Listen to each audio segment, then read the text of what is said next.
Hello, BookTube, and welcome back to the Library Tour of Doom. This is a library tour being conducted not only of all the books that I currently own, but of all the books that I ever have owned, by Lord Ganesha and myself, in which we go through them book by book, day by day, forever.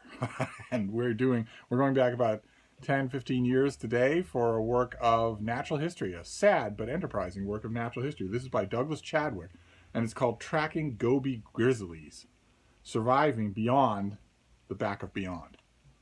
And that is the book. That's what it looks like.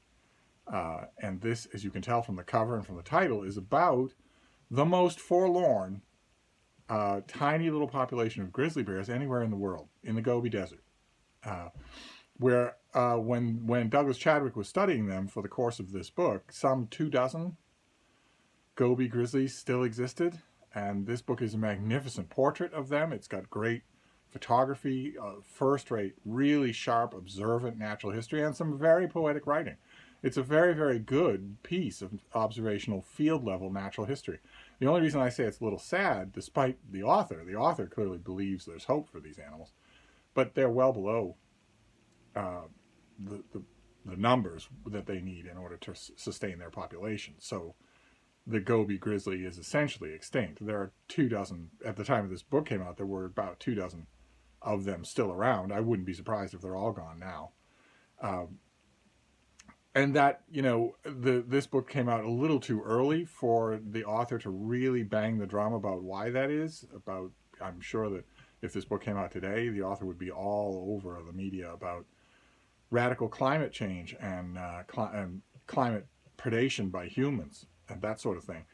I'm not 100% sure that that's the case here, but one way or another, it was very touching. I don't have all that big a soft spot in my heart for grizzly bears, but it was very touching even so, to read about them. They're obviously the remnant of a once more populous group. And the idea that they are sort of penned into this area and that the area itself is as in most areas in the world, just becoming more and more encroached upon by humans. The idea that that spelt their doom and that they were recorded by their one last true believer is very touching. And this is an example in the Library Tour of Doom of a book that I got an advance copy before we knew each other. I got the finished copy. I reviewed it. I'll try to remember to leave my review down below.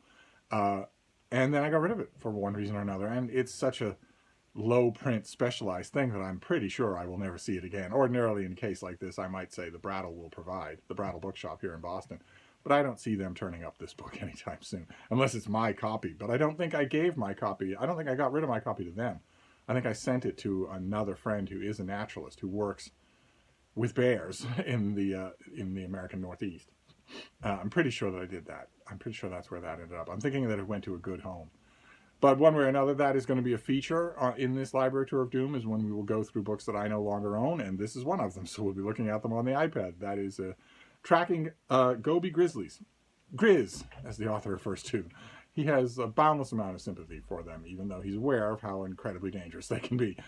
So should your library have it? I would imagine a university library would probably be the one with the greatest chance to have this thing. Should your library have this or have access to it? And should you be interested in the subject, it's a very good example of first-hand natural history. So there you go. That's your Library Tour of Doom for today. Who knows what tomorrow will bring? We will reconvene then. Thank you, BookTube.